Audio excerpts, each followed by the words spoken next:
Today we're in the perennial department, and perennials mean they come back every single year and they are hardy to the zone that you live in.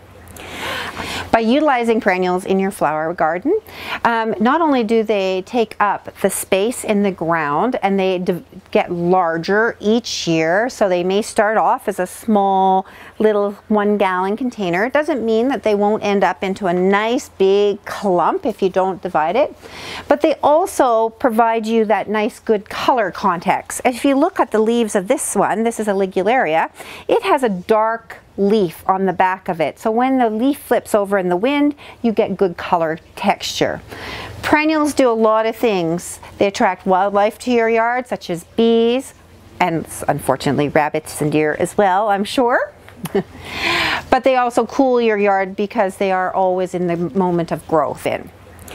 I'm holding this beautiful Dianthus, but mostly, and it's blooming now early in spring, but mostly perennials only bloom for about 2 weeks each year. There are very few perennials that bloom for all summer long.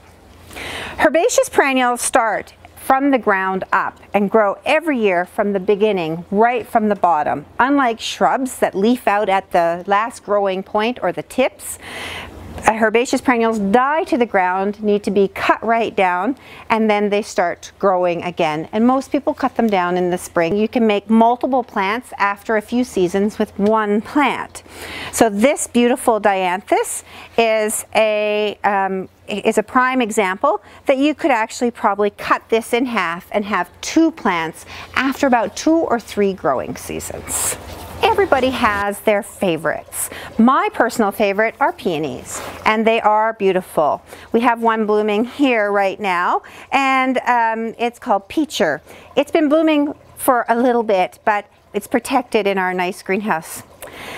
The interesting thing about peonies is they're called matrimonial plants, and when you are married as a bride, the groom's mother would traditionally dig up and give you a piece of one of her peonies in the garden, where you would take it then to your new home where it would be planted. These type of peonies planted all over the world, and they all have the same legend behind them as they're being given to brides. So we often have people in here buying peonies just because they're going to give them as a wedding gift.